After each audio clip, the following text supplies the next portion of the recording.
आप देख रहे हैं इंडिया न्यूज का डिजिटल प्लेटफॉर्म। आपके साथ मैं रचना बंसल। दिल्ली के कंझावला केस का सच हम सब जानना चाहते हैं। अंजलि की मौत कैसे हुई, अंजलि के साथ उस रात क्या हुआ, ये पूरा देश जानना चाहता है, सुनना चाहता है। इस मामले में परिवार ने जिद ठानी है कि अंजलि को इंसाफ दिलाना है, परिवार को इंसाफ चाहिए और इसीलिए सुल्तानपुरी थाने के बाहर भरी सर्दी में पूरी रात परिवार बैठा रहा और उन्होंने कहा कि धारा 302 आप ऐड कीजिए, यानी कि हत्या का केस सभी आरोपियों के खिलाफ चलना चाहिए।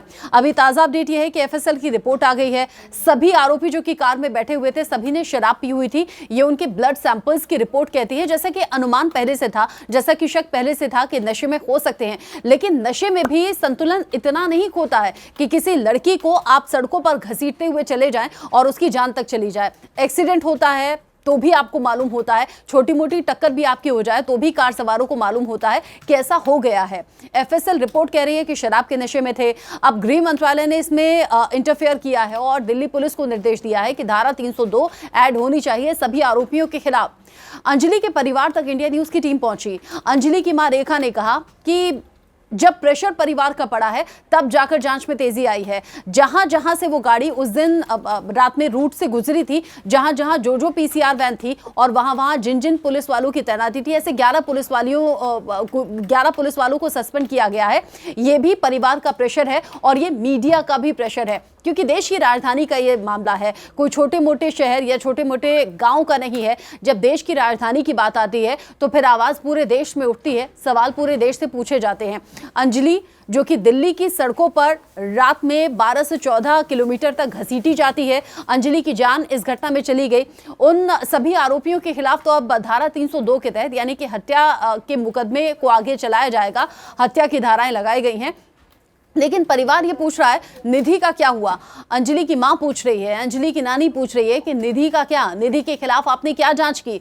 अभी तक की जांच से थोड़ा बहुत संतुष्टि की बात परिवार कह रहा है कि अगर ये प्रेशर हमने नहीं डाला होता तो हत्या का केस दर्ज होता ही नहीं, तो भी इतनी तेजी आती नहीं। जब उनसे पूछा गया कि पुलिस वाले तो सस्पेंड हो गए हैं, अब बताइए क्या आप जांच से संतुष्ट हैं, तो अंजलि की नानी, अंजलि की मां, अंजलि की बहन ये कहते हुए नजर आए कि अगर हम लोगों की तरफ से प्रेशर नहीं बनाया जाता, अगर मीडिया बार बार सवाल नहीं पूछती, तो ये 11 पुलिस वाले भी सस्पेंड नहीं होते, क्योंकि मामले को रफा दफा करने की तैयारी दिल्ली पुलिस की थी। ये परिवार आरोप लगा रहा है। परिवार कह रहा है देर से ही सही इंसाफ तो मिले। परिवार ने एक ये भी मांग उठा दी है, हालांकि दिल्ली के मुख्यमंत्री अरविंद केजरीवाल की तरफ से 10 लाख का चेक सौंपा गया है परिवार को, जो कि एक आर्थिक मदद के तौर पर देखा जा सकता है। लेकिन जब किसी की जान जाती है तो इस तरह के जो मदद होती है वो भी काम नहीं करती। हालांकि अंजलि की मां कह रही है कि थोड़ा बहुत उसे सपोर्ट जरूर होगा, लेकिन आगे का क्या, क्योंकि अंजलि पूरा परिवार चलाती थी, पूरा घर देखती थी। ऐसे में अंजलि की मां कह रही है, अंजलि की नानी कह रही है कि घर में किसी एक सदस्य को तो सरकारी नौकरी दीजिए, साथ ही साथ उन सभी आरोपियों को फांसी पर लटकाया जाए। अंजलि की नानी जो कह रही है सख्त कार्रवाई होनी चाहिए। केस अगर दर्ज हुआ है, केस सालों साल चलता रहेगा, हम कब तक कोर्ट के चक्कर लगाते रहेंगे या फिर कब तक पुलिस थाने के चक्कर लगाते रहेंगे। परिवार एकजुट होकर कह रहा है कि हमारी घर की बेटी यानी कि अंजलि की जान गई है, अब उन सबको भी फांसी पर लटकाया जाना चाहिए। हालांकि कानून अपने तरीके से चलता है, कानून में जो प्रावधान है उसके हिसाब से ही केस को आगे बढ़ाया जाएगा। हत्या का केस धारा 302 के तहत सभी आरोपियों के खिलाफ दर्ज हो गया है, लेकिन अभी भी कई सवाल अनसुलझे हैं, अभी भी कई गुत्थियां ऐसी हैं जिनका सुलझ के सामने आना बाकी है। निधि जो इस पूरे केस में सस्पिशियस शुरुआत से ही लग रही थी, सस्पिशियस इसलिए क्योंकि उस रात जब एक्सीडेंट हुआ, कभी कहती है मैं बेहोश हो गई थी, कभी कहती है मैं बहुत ज्यादा डर गई थी इसीलिए मैं घर आ गई, लेकिन अपनी आंखों के सामने अंजलि को मरता हुआ देखने वाली निधि क्या आरोपी नहीं है? क्या वो अंजलि की मौत की दोषी नहीं है? ये बहुत बड़ा सवाल है और इसीलिए अंजलि का पूरा परिवार कह रहा है निधि के खिलाफ भी धारा 302 के तहत यानी कि हत्या का केस दर्ज होना चाहिए और निधि के खिलाफ भी जांच आगे बढ़नी चाहिए, क्योंकि निधि 2020 में ड्रग तस्करी के आरोप में गिरफ्तार हो चुकी है, जमानत पर अभी बाहर है। लेकिन निधि जो शुरुआत से सस्पिशियस बयान दे रही है, बयानों को बार बार बदलती हुई नजर आई, उसकी बॉडी लैंग्वेज सस्पिशियस नजर आ रही थी। दिल्ली पुलिस अभी चूंकि जांच को आगे बढ़ा रही है, पूरा सच हो सकता है कि अभी आना बाकी हो, क्योंकि गुजरात से जो फॉरेंसिक टीम आई थी जिसने उस कार के नीचे की जांच की थी, जिस कार से अंजलि को घसीटकर मारा गया, चूंकि इससे पहले भी जो फॉरेंसिक जांच थी उसमें सामने आया था कि अंजलि कार के अंदर तो नहीं थी, लेकिन हाँ कार के नीचे उसके घसीटने के सबूत मिले हैं।